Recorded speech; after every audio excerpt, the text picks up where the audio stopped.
سب سے پہلے اللہ رب العزت کا ہمیں شکر ادا کرنا چاہیے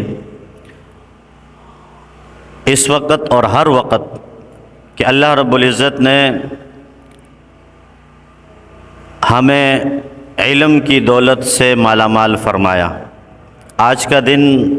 ان طالبات کے لیے بھی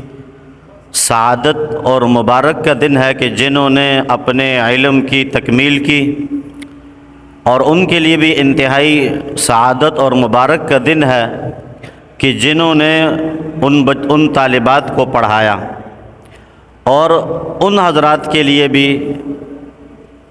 اور ان والدین کے لیے بھی اور ان سرپرستوں کے لیے بھی کہ جنہوں نے اپنی بچیوں کو علم حاصل کروایا۔ اس محنت کے اندر گویا کہ 4 طبقے شریک، ایک جنہوں نے پڑھایا، ایک وہ جنہوں نے پڑھا، ایک وہ جنہوں نے پڑھوایا، اور ایک وہ کہ جنہوں نے اس کے ساتھ معاونت کی۔ ظاہر ہے دنیا دار الاسباب ہے اور ہم سب ایک اسباب کے ساتھ جڑے ہوئے ہیں، تو آج جتنا اللہ رب العزت نے علم کی تکمیل کرنے والوں کو عطا فرمایا،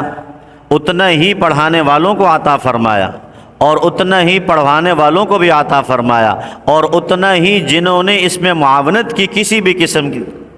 اپنی جان کے ذریعے سے، اپنے مال کے ذریعے سے، اپنے اخلاق کے ذریعے سے، سب کو اللہ رب العزت آج نوازیں گے اور کوئی بھی محروم نہیں ہوگا۔ اور آج کی یہ مجلس اتنی مبارک مجلس ہے، کیوں کہ آج ختم بخاری شریف کی آج آخری حدیث پڑھی جائے گی، اور اللہ رب العزت نے اس کتاب کو، امام بخاری رحمہ اللہ کی اس کتاب صحیح بخاری کو اتنی مقبولیت عطا فرمائی ہے کہ اس مقبولیت کی ایک علامت یہ ہے کہ جب اس کا ختم ہوتا ہے تو اللہ پاک دعا کو قبول فرماتے ہیں۔ ہمارے مدارس کے اندر جب مدارس والوں پر حالات آتے ہیں، مشکلات آتی ہیں، تو وہ ویسے تو مدارس والے اپنی شب و روز اعمال کے اندر مصروف رہتے ہیں، لیکن جب کچھ حالات مالی طور پر یا دین کے جو دشمن ہیں ان کی طرف سے جب حالات آتے ہیں تو خاص طور پر طلباء کو متوجہ کیا جاتا ہے کہ وہ قرآن مجید کا ختم کریں اور بخاری شریف کا ختم کریں، اور طلباء جہاں قرآن مجید کا ختم کرتے ہیں وہاں بخاری کی تلاوت کر کے اس کا بھی ختم کرتے ہیں، اور اس کے اختتام پر دعا کی جاتی ہے اور وہ دعا قبول ہوتی۔ اور آج وہ لوگ بھی، اس مجلس میں آنے والے وہ لوگ بھی کہ جو اس سے پہلے کبھی ان مراحل میں شریک نہیں ہوئے، لیکن آج اہل علم کی محبت میں اور اس کتاب کے اختتام کی محبت میں اور طالبات کی حوصلہ افزائی کے لیے آج جو اس مجلس میں یا خواتین کے مجلس میں جو خواتین شریک ہوئی ہیں وہ بھی محروم نہیں ہیں۔ اللہ پاک آج جو عطا فرمائیں گے ان سب کو عطا فرمائیں گے۔ جس طرح حدیث پاک کے اندر آتا ہے کہ خیر کی مجلس جب ختم ہوتی ہے تو اللہ رب العزت کی طرف سے ایک فرشتہ اعلان کرتا ہے قوموا مغفورا لکم، کہ کھڑے ہو جاؤ، بخشے بخشائے، اور اللہ نے تمہارے گناہوں کو نیکیوں سے بدل کر تمہیں دے دیا۔ تو فرشتے کہتے ہیں یا اللہ، یہاں اس مجلس میں ایک ایسا آدمی بھی آیا تھا کہ جو اس مجلس میں شرکت کے لیے اس کی کوئی غرض نہیں تھی، ویسے ہی آ کے شریک ہو گیا تھا، تو فرمایا کہ اس مجلس والے ایسے خیر والے ہیں کہ اس مجلس سے وہ بھی محروم نہیں ہے، اس کی بھی بخشش ہوگی اور اس کے گناہوں بھی نیکیوں سے تبدیل ہوگی۔ تو کوئی بھی محروم نہیں ہے، دین پڑھنے والا، دین پڑھانے والا، دین سے محبت کرنے والا، کوئی بھی طبقہ محروم نہیں ہوتا۔ اللہ رب العزت کے فضل اور کرم سے ان طالبات نے علم کو حاصل کیا، اور ایمان کے بعد علم سب سے بڑی دولت ہے۔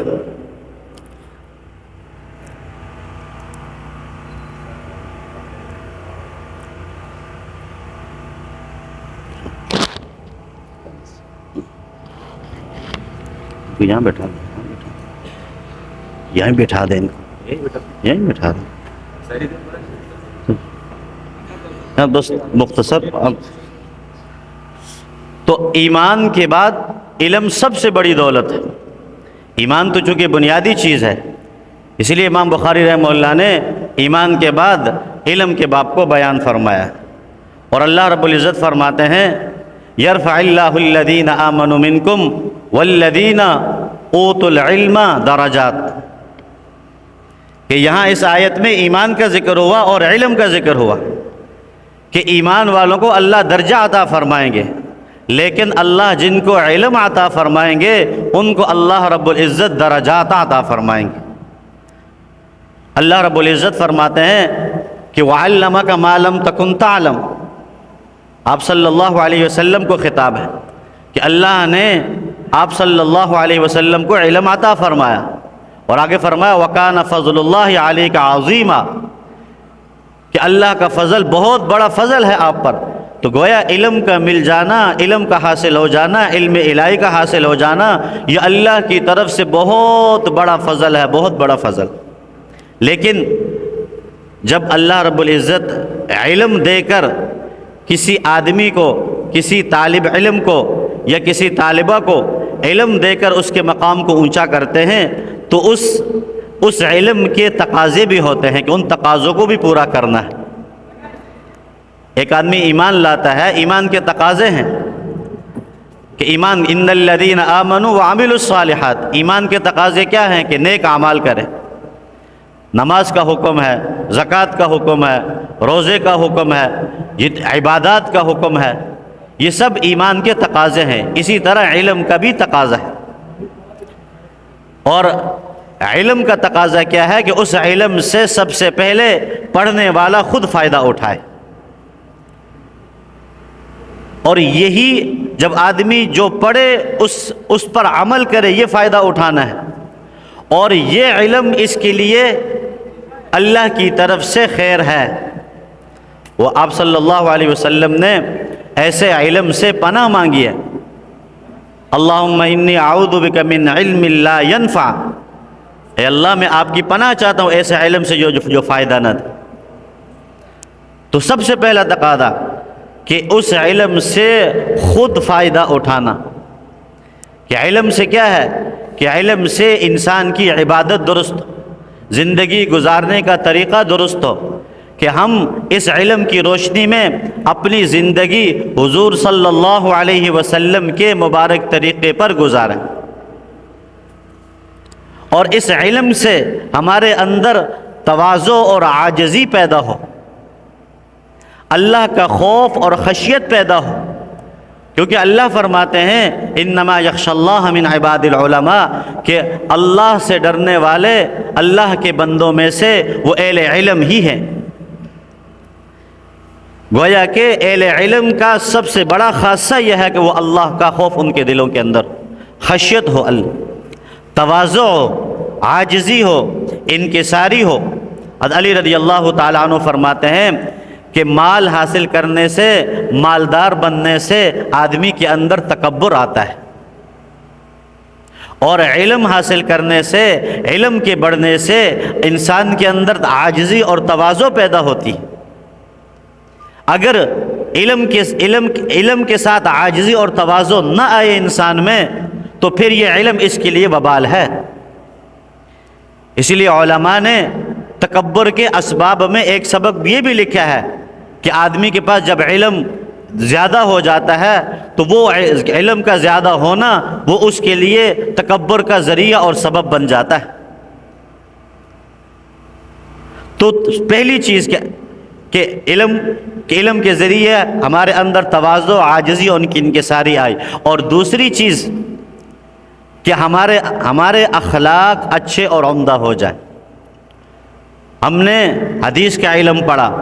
اور حدیث کے علم میں آپ صلی اللہ علیہ وسلم کے اقوال بھی پڑھے، آپ صلی اللہ علیہ وسلم کے اعمال بھی پڑھے،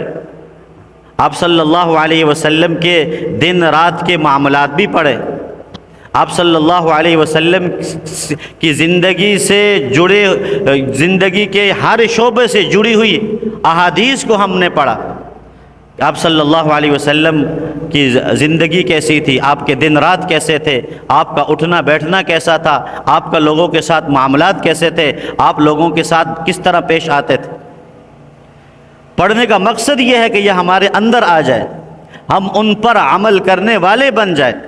اور ہم دیکھیں کہ حضور صلی اللہ علیہ وسلم بے شمار صفات کے مالک تھے، اور ان میں کون سی صفات حضور صلی اللہ علیہ وسلم کی ایسی تھی جو اللہ کے نبی میں نمایاں طور پر نظر آتی تھی۔ آپ صلی اللہ علیہ وسلم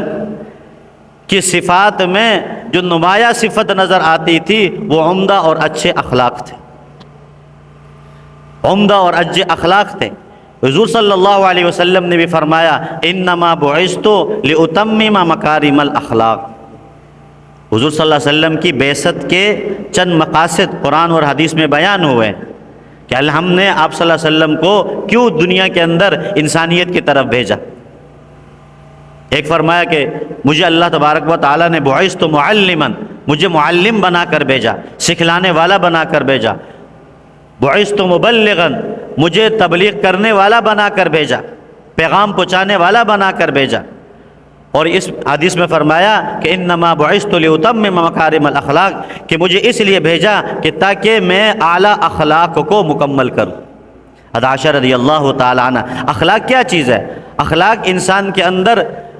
ایک عمدہ اچھے اخلاق اور برے اخلاق، اچھی خصلت اور بری خصلت۔ آپ کسی کے ساتھ اچھے طریقے سے پیش آؤ، آپ کسی کے ساتھ اچھے طریقے سے گفتگو کرو، اور آپ کسی کے ساتھ برے طریقے سے پیش آؤ۔ آپ صلی اللہ علیہ وسلم کے اخلاق کے بارے میں، حضور صلی اللہ علیہ وسلم کے اخلاق کے بارے میں حضرت عائشہ رضی اللہ تعالی عنہ سے کسی نے پوچھا کہ آپ کے اخلاق کیسے تھے؟ آپ نے فرمایا آپ نے قرآن نہیں پڑھا؟ فرمایا پڑھا ہے۔ تو حضرت عائشہ رضی اللہ تعالی عنہ نے فرمایا کہ حضور صلی اللہ علیہ وسلم کے اخلاق ایسے تھے کہ اللہ نے قسم اٹھا کر فرمایا وَإِنَّكَ لَعَلَىٰ خُلُقٍ عَظِيمٍ، نون والقلم وما يسطرون ما انت بنعمت ربك بمجنون وان لك لاجرا غير ممنون وانك لعلى خلق عظيم۔ کان خلقہ القرآن، قرآن آپ کے اخلاق تھے، یعنی آپ قرآن مجید آپ اس کے لیے ایک عملی نمونہ تھے۔ تو علم سے اپنے اخلاق کو درست کرنا، اپنے اندر اخلاق لانا، ہر ایک سے اچھے طریقے سے پیش آنا، نرم گفتگو کے ساتھ پیش آنا۔ اللہ رب العزت نے آپ صلی اللہ علیہ وسلم سے فرمایا وَلَوْ كُنْتَ فَضًّا غَلِيظَ الْقَلْبِ لَانفَضُّوا مِنْ حَوْلِكَ، اگر آپ سخت مزاج ہو جائیں گے، سخت دل ہو جائیں گے، ترشرو ہو جائیں گے، تو یہ جو صحابہ آپ کے ساتھ ہیں یہ آپ سے منتشر ہو جائیں گے۔ حضور صلی اللہ علیہ وسلم ایک موقع پر تشریف لے جا رہے تھے، حدیث کی کتابوں میں یہ واقعہ لکھا ہے کہ ایک دیہاتی، اور وہ حضور صلی اللہ علیہ وسلم کی شان سے ناواقف، جس کو کہتے ہیں بدو، دیہاتی، ان پڑھ، جاہل، اور وہ آیا اور آپ صلی اللہ علیہ وسلم تشریف لے جا رہے ہیں، چادر اوڑھے ہوئے، اور آپ صلی اللہ علیہ وسلم کی چادر کو ایسے پکڑا اور اس زور سے کھینچا کہ آپ اس چادر کے جو کناروں کے نشانات تھے وہ آپ کی گردن مبارک پر آ گئے، اس زور سے کھینچا، اور آپ جو جا رہے تھے واپس ایسے مڑ گئے، اور سخت لہجے میں بے اکرامی کی حالت میں حضور صلی اللہ علیہ وسلم وہ کہتا ہے بدو کہ آپ مجھے یہ مال نہ آپ کا ہے، نہ اور وہ نسبت کرتا ہے جس طرح کہتے ہیں نہ آپ کا ہے نہ آپ کے والد کا ہے، یہ تو اللہ کا مال ہے، آپ مجھے اتنا مال کیوں نہیں دیتے؟ حضور صلی اللہ علیہ وسلم جب دیکھا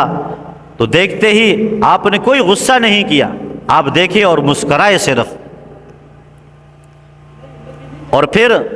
اس کے اس رویے سے تھوڑی تنبیہ کی کہ تم نے جو میرے ساتھ جو رویہ اختیار کیا، میری چادر کو کھینچا، میں اس کا بدلہ تو لے سکتا ہوں، لیکن یہ کہتے ہوئے آپ مسکرا رہے ہیں، اور صحابہ سے کہا کہ اس کو اتنا مال دے دو، اور آپ صلی اللہ علیہ وسلم کے کہنے پر 2 اونٹ غلے کے بھر کر اس دیہاتی کو عطا کر دیے گئے۔